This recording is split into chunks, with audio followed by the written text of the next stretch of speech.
Hello everyone, आज हम लोग बात करेंगे स्टैटिक कीवर्ड की। स्टैटिक कीवर्ड का जो इम्पोर्टेंस है वो बहुत जगह पे है। जैसे हमने आपको एक स्टार्ट में बताया था कि पब्लिक स्टैटिक वॉइड में जब मैंने उसको क्लेरिफाई किया था कि कैसे कैसे क्या क्या मतलब होता है, उसी में मैंने स्टैटिक का यूज़ किया था। तो मैंने कहा था स्टैटिक का मतलब यहाँ पे ये होता है कि आप उसको वो कई चीज़ों के साथ यूज़ कर सकते हैं। स्टैटिक एक कीवर्ड है, तो क्लास के साथ किसी ब्लॉक में, किसी मेथड्स में, किसी वेरिएबल्स में यूज़ कर सकते हैं। और अगर उसके आगे अगर स्टैटिक लगा दें तो आप उसको जब भी आपको यूज़ करना हो तो आप उसको डायरेक्टली एक्सेस कर सकते हैं, किसी ऑब्जेक्ट बनाने की ज़रूरत नहीं पड़ती। जैसे अभी आपने कई वीडियोस देखे, उसमें देखा है क्लास एंड ऑब्जेक्ट्स भी आपने देखा।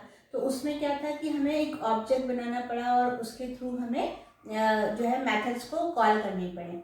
वो भी एक अपना अलग प्रोसेस है कि क्लास एंड ऑब्जेक्ट्स बनाते हैं, तो वो भी है। लेकिन अगर स्टैटिक कीवर्ड का भी इसमें जो यूज़ होता है वो यही है कि आपको अगर एक्सेस करना है तो बिना किसी ऑब्जेक्ट के ही वो एक्सेस हो जाता है। कोई भी मेथड हो या कोई वेरिएबल हो, ठीक है, तो उसको यूज़ कैसे कैसे कर सकते हैं वो स्टैटिक कीवर्ड के थ्रू, वो हम इसमें देखते हैं। तो इसी तरह जैसे मेन में था, तो इसलिए मेन फंक्शन को हम लोग नॉर्मली किसी ऑब्जेक्ट से कॉल नहीं करते थे, क्योंकि वो वहाँ पे इसीलिए लगाया हुआ है public static void main static keyword.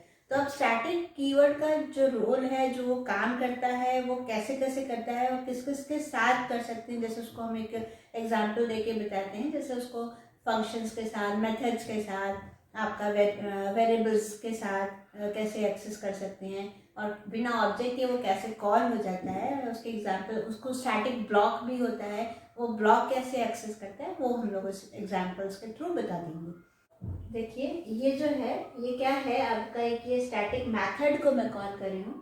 Normally क्या होता है कि यही प्रोग्राम हमने क्लास एंड ऑब्जेक्ट से बनाया होता है, ऑब्जेक्ट्स का यूज़ करके बनाया होता है, तो हम ये नहीं लगाते, ठीक है। और इसके अंदर इस क्लास के अंदर एक फंक्शन बनाते और फंक्शन में कोई मैसेज लिखते। तो जब उसके बाद हम जब इसको इस मेथड को कॉल करना होता है तो हम यहाँ पे एक ऑब्जेक्ट बनाते हैं इस क्लास का, और फिर उसको मेथड को कॉल करते हैं। यही एक प्रोसेस होता है। लेकिन हम यहाँ पे क्या कर रहे हैं, स्टैटिक का यूज़ कर रहे हैं। तो अगर आपको सिंपल एक फंक्शन कॉल करना है, कोई ऑब्जेक्ट की नीड नहीं है कि ऑब्जेक्ट्स तो हमने बताया था किस लिए बनते हैं। तो अगर अभी ऑब्जेक्ट की नहीं है, एक सिंपल एक फंक्शन को कॉल करना है, तो आप क्या करिए, आप उसके आगे स्टैटिक लगा दीजिए। तो स्टैटिक लगाने से आपको क्या होगा कि आपको उस क्लास का एक ऑब्जेक्ट नहीं बनाना पड़ेगा, और बस जैसे आप डिक्लेयर करते हैं, फंक्शन डिफाइन आपने किया, हमने फन नाम का एक मेथड बनाया, उसका एक मैसेज दिया वेलकम, उसके बाद मेन में यहाँ फंक्शन कॉल हुआ। तो जस्ट वही बात है, कंपेयर यहाँ पे आएगा, फंक्शन यहाँ लिखा है, फंक्शन नॉर्मली ये कॉल हो जाएगा, ठीक है। और अगर आपका ये ऑब्जेक्ट, अगर ये स्टैटिक नहीं लिखा होता तो पहले आपको ऑब्जेक्ट बनाना होता, तभी उसके थ्रू कॉल होता, लेकिन यहाँ पे नहीं ऐसा होता। स्टैटिक लिखने की वजह से क्या होगा, वो फंक्शन जैसे ही आप यहाँ पे कॉल करेंगे वो अपने फंक्शन पे जाएगा, जो भी मैसेज होगा वो यहाँ पे आके प्रिंट हो जाएगा। तो आउटपुट ये आ जाएगा, अगेन ये रिटर्न होके आएगा और ये खत्म हो जाएगा प्रोग्राम। तो मतलब ये कि अगर हमें एक ही फंक्शन है या कई बार बार रिकॉल नहीं करना है किसी फंक्शन को, और सिंपल एक फंक्शन कॉल करना है, तो हम उसको बिना ऑब्जेक्ट का यूज़ करें, हम सिंपल स्टैटिक कीवर्ड लगा के वो फंक्शन को कॉल कर सकते हैं। तो देखिए स्टैटिक डेटा मेंबर्स, ये स्टैटिक वेरिएबल्स को कैसे हम एक्सेस कर सकते हैं। तो अभी ये हमने इसमें स्टैटिक जो वेरिएबल्स लिए हैं वो स्टैटिक नहीं लिए, सिंपल एक क्लास है जिसमें एक ई नंबर वेरिएबल है और एक ई नेम है जो कि स्ट्रिंग टाइप का है। अब यहाँ पे एक मेथड है जिसमें डिस्प्ले मेथड है, उसको मैं हमने ई नंबर और नेम को प्रिंट कराया। अब हम मेन में लिखते हैं। तो अगर क्या करना है कि अगर हमें ई नंबर और ई नेम को अगर हम एक्सेस करना है, तो अगेन वही बात है कि हमें ऑब्जेक्ट्स के थ्रू करना है। तो अगर हम नहीं करना चाहते तो हमको क्या करेंगे, बस इसके आगे स्टैटिक लगा देते हैं। यहाँ पे दोनों में स्टैटिक लगानी। स्टैटिक लगा के क्या होगा, जो ई नंबर है, अभी तो अगेन वही वैल्यू डिफॉल्ट वैल्यू स्टोर कर लेगा। तो ई नंबर में नॉर्मली आपका 0 आ जाएगा, और ई नेम में जो कि वो स्ट्रिंग है तो ये नन, ये स्टोर होगा डिफॉल्ट वैल्यूज। तो जब हमें एक्सेस करना है तो हम लोग डायरेक्टली आप चाहें तो यहाँ पे system dot out dot println करके आप ई नंबर या ई नेम को यहीं मेल में एक्सेस कर सकते हैं, ठीक है। और नहीं तो क्या करना है आपको, फिर अगर आपको मेथड केवल प्रिंट कराना है तो आप यहीं से अगेन डिस्प्ले फंक्शन आप कॉल करिए इस तरह से। ये हो गया, क्लास बंद हो गया। फिर डिस्प्ले फंक्शन पे यहाँ जाएगा, ई नंबर और जो तुमने स्टार्टिंग दे दिया था तो उसका ई नंबर और जो ई नेम है उसमें डिफ़ॉल्ट वैल्यू स्टोर करी हुई है, तो यहाँ से आपकी वो डिफ़ॉल्ट वैल्यू प्रिंट हो जाएगी। प्रिंट एरर लिखा है, आई नंबर 0 और नेम में नल प्रिंट हो जाएगा। आप कुछ वैल्यूज डाली हैं तो आप यहाँ पे स्टोर भी कर सकते हैं। तो अब हम देखते हैं स्टैटिक ब्लॉक क्या होता है। स्टैटिक ब्लॉक का मतलब यहाँ पे ये होता है कि ब्लॉक का मतलब बस इतना है कि स्टैटिक लिखते हैं that braces on braces of, इसके अंदर आप जो भी पार्ट लिखेंगे that is called static block. तो स्टैटिक ब्लॉक आप मल्टीपल स्टैटिक ब्लॉक्स भी होते हैं, हम सिंगल बता रहे हैं। स्टैटिक ब्लॉक का जो काम होता है बेसिकली इनिशियलाइजेशन के लिए होता है। तो इनिशियलाइजेशन करने के लिए आप कहोगे कि इनिशियलाइजेशन तो हम डायरेक्टली यहाँ भी कर सकते हैं कि स्टैटिक आईएनटी नाम लिखा और इक्वल्स टू जो भी वैल्यू डालनी वहीं डाल दिया, बात तो एक ही है। तो लेकिन नहीं, इसका डिफरेंस ये है कि स्टैटिक के अंदर हम जो लिखते हैं वो कॉम्प्लेक्स अगर इनिशियलाइजेशन करना, जैसे कि हम चाहते हैं कि कोई वेरिएबल है उसके अंदर कुछ मतलब कैलकुलेशन के साथ वो इनिशियलाइज हो वैल्यू जाए, तब हम जो है वो स्टैटिक ब्लॉक के अंदर लिखते हैं। तो आप चाहें तो स्टैटिक ब्लॉक में ऐसे भी लिख सकते हैं और आप चाहें तो आप कुछ कैलकुलेशन जैसा करके भी लिख सकते हैं। जैसे पहले सिंपल से समझिए, स्टैटिक और वो वेरिएबल हम पहले डिक्लेयर जरूर करेंगे स्टैटिक करके। तो स्टैटिक वेरिएबल आईएनटी नम, स्टैटिक एक स्ट्रिंग टाइप लिया दैट इज सिटी।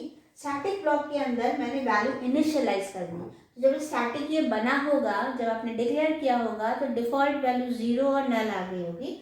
तो यहाँ पे स्टैटिक है, देखिए यहाँ पे नम 97, तो वो 0 हट के 97 और सिटी हट के आगरा हो गया होगा।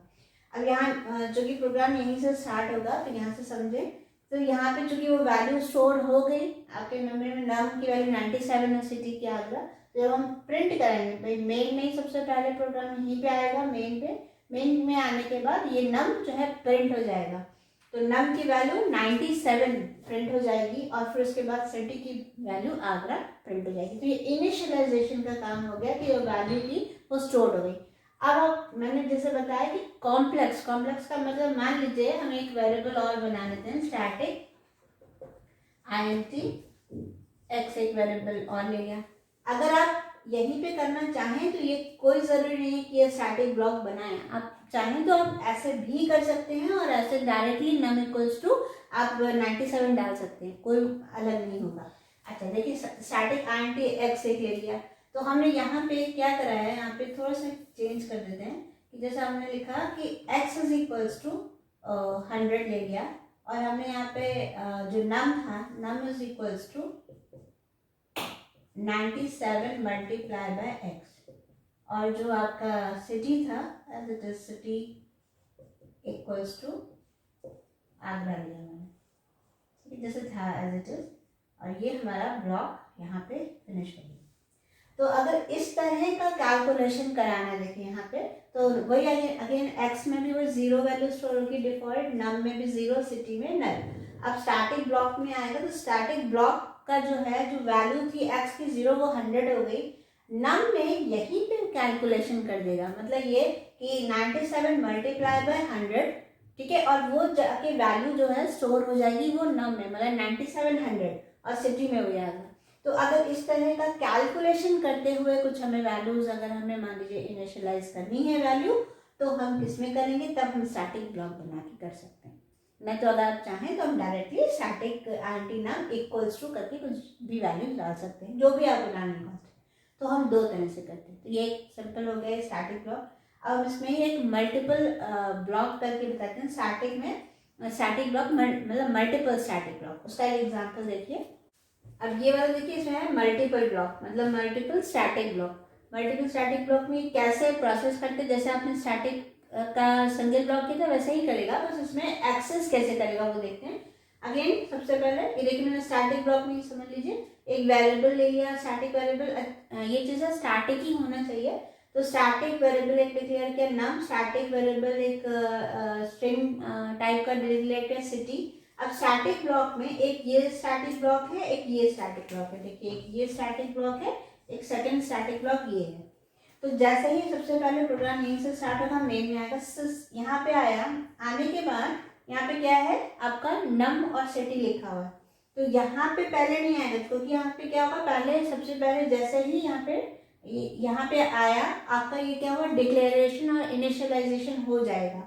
तो होने के बाद नंबर नम में क्या है, स्टैटिक है, सो नम में अभी तो डिफॉल्ट वैल्यूज ही पड़ी हुई है, 0 और नल। स्टैटिक ब्लॉक में सबसे पहले यही पे आएगा। अच्छा, स्टेप बाय स्टेप चलता है, तो स्टेप बाय स्टेप कैसे चलेगा, स्टैटिक में यहाँ पे आएगा, आने के बाद एक मैसेज आएगा फर्स्ट ब्लॉक, ठीक है। फर्स्ट ब्लॉक आने के बाद इसके अंदर वैल्यू इनिशियलाइज हो गई, मतलब जो नम में इस वाले पार्ट में अगर देखें तो नम में 0 था और सिटी में नल था। तो जब स्टैटिक ब्लॉक जैसे ही यहाँ पे आया, तो ये पहली बार, ये स्टैटिक पहले है, दूसरा स्टैटिक ब्लॉक बाद में है ना, तो ये पहले में आएगा, सबसे पहले यहाँ आएगा। आने के बाद ये फर्स्ट ब्लॉक प्रिंट कर देगा, और प्रिंट करने के बाद जो आउटपुट में आएगा आपका, ये फर्स्ट ब्लॉक प्रिंट हो जाएगा, और नम की वैल्यू यहाँ 0 हट के 100 हो जाएगी, और यहाँ पे आगरा हो जाएगी, ये इस वाले में, ठीक है। तो ये हट के आगरा ये हो गई। होने के बाद यहाँ पे प्रिंट कुछ कराना नहीं है, लेकिन वैल्यू जो थी वो 100 और आगरा है, ओके। उसके बाद सेकंड स्टैटिक ब्लॉक रन होगा। अब नेक्स्ट स्टैटिक ब्लॉक में आया तो ये मैसेज है सेकंड ब्लॉक, तो ये सेकंड ब्लॉक को पहले प्रिंट कर देगा, कि आपने कुछ भी प्रिंट नहीं कराया, तो देखिए सेकंड ब्लॉक को प्रिंट कर देगा, और नंबर जो इनिशियलाइज की थी उसकी वैल्यू पहले 100 थी, अब ये हट के 200 हो गई, और आगरा हट के बनारस हो गई, ठीक है। तो ये इस वाले से हो गई। अब उसके बाद ये काम होने के बाद ये अगेन यहाँ पे आएगा, यहाँ पे आने के बाद इसको एक मैसेज मिलेगा जिसमें लिखा है नम इक्वल्स टू नम, तो आउटपुट क्या आएगा, तो नम इज इक्वल्स टू, जो वैल्यू हो गई थी वो हो गई थी 200, और जो सिटी था वो हो गया था बनारस। तो मतलब ये कहने का ये मतलब है कि जब वो स्टेप बाय स्टेप, जितने भी आप मल्टीपल आप स्टैटिक ब्लॉक्स लगाइए, वो ऑर्डर उसका स्टेप बाय स्टेप रहेगा। पहला स्टैटिक ब्लॉक प्रेफरेंस वाइज होगा, फिर फर्स्ट ब्लॉक रन होगा, देन सेकंड। अगर वैल्यूज आपने उसमें दी हैं, इनिशियलाइज की हैं, तो ऑब्वियस है कि वो ओवरराइट हो जाएंगी। तो अगर आपको प्रिंट कराना है तो आप वहीं पे प्रिंट करा लीजिए, और अगर आपने बाद में प्रिंट किया, जैसे हमने मेन में प्रिंट कराया था, तो जो लास्ट वैल्यू ओवरराइट हुई थी, क्योंकि ओवरराइट होती जाएंगी वैल्यू, सेम वेरिएबल्स हैं, इसलिए वो लास्ट में जो है जो रहेगी वही वैल्यू को आउटपुट में वो प्रिंट करेगा। तो इस तरह का हम स्टैटिक देख सकते हैं। ये कैसे करता है ये बताने का ये था कि जो वैल्यूज हैं वो बाद में चूंकि इनिशियलाइज हो रही हैं, दोनों ब्लॉक्स में यूज हुई हैं, तो दोनों ब्लॉक की वैल्यू जो पहली वाली थी वो ओवरराइट होकर सेकंड वाली आ जाएगी। तो अगर आपको प्रिंट कराना है तो आप वो पहले ही प्रिंट करा सकते हैं, अगर आप बाद में प्रिंट कराते हैं तो फिर यही होगा, वैल्यू सेकंड वाला जो ब्लॉक था उसकी जो वैल्यू स्टोर हुई थी वही आपको प्रिंट करेगी, ठीक है। तो ये हो गया मल्टीपल स्टैटिक ब्लॉक। तो अब एक प्रोग्राम इसमें देखते हैं कि हम नॉर्मल जो एक फंक्शन बनाएंगे जिसमें स्टैटिक वेरिएबल्स को डिस्प्ले कराएंगे, और वो जो मेथड, जो स्टैटिक मेथड होगा, वो एक नॉर्मल मेथड में भी हम उसको एक्सेस कर सकते हैं। तो स्टैटिक मेंबर्स या स्टैटिक मेथड्स किसी भी नॉन स्टैटिक मेथड्स में भी एक्सेस कर सकते हैं और कॉल किए जा सकते हैं। तो वो कैसे करना है वो देखते हैं। जैसे क्लास सिंपल एक हमने ले लिया एक्स, इसके अंदर मैंने एक दोनों सिंपल एक वेरिएबल ले लेते हैं int x is equals to 100, ठीक। अब हमने एक स्टैटिक मेथड यूज किया, स्टैटिक वॉइड डिस्प फंक्शन, ठीक है। इसमें मैंने system dot out dot print x को प्रिंट कराया, ये हो गया। एक मैंने मेथड लिया वॉइड फन मेथड, जिसमें हमने इस जो स्टैटिक है उसको हमने कॉल करना, ये हो गया। अब हमने पब्लिक स्टैटिक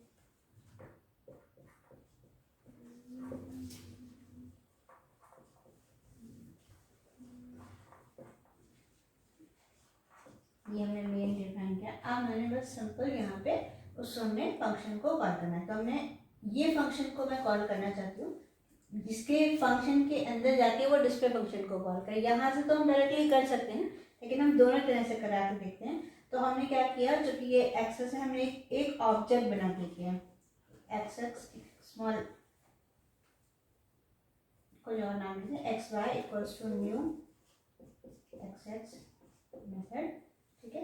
अब हमने एक्स वाई, क्योंकि देखिए ये नॉन स्टैटिक है, तो नॉन स्टैटिक मेथड जो होता है वो नॉर्मली ऑब्जेक्ट के थ्रू ही कॉल हो सकता है, तो इसलिए हमने एक्स वाई ऑब्जेक्ट बनाना पड़ा, X Y dot fun function ये कॉल करा, और एक हमने डायरेक्टली यहाँ पे भी मैंने दिस फंक्शन कॉल कर लिया। अब इसका आउटपुट देख लेते हैं कि कैसे होगा।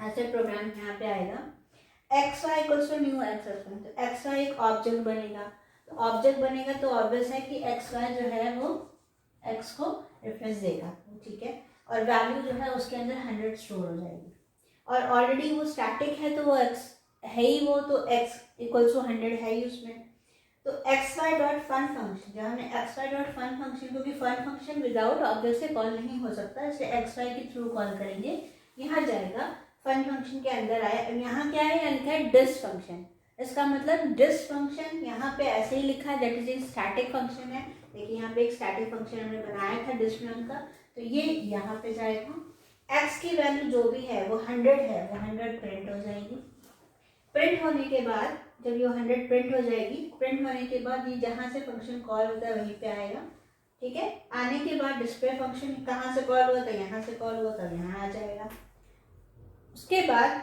ये तो ये हो गया, फिर अगेन आप जब फन फंक्शन वाला काम हो गया तो अगेन ये डिस फंक्शन कॉल हुआ, देखिए डिस फंक्शन यहाँ से भी कॉल कर सकते हैं विदाउट एन ऑब्जेक्ट, और हमने इस फंक्शन के अंदर जो कि नॉन स्टैटिक फंक्शन था उसके अंदर से भी कॉल कर सकते हैं, तो हमने यहाँ से फिर से ये जाएगा, तो ये फिर कहाँ जाता है, ये डायरेक्टली यहाँ जाएगा, एक्स की वैल्यू 100 पड़ी हुई है, तो फिर से आउटपुट जो है वो 100 आ जाएगा।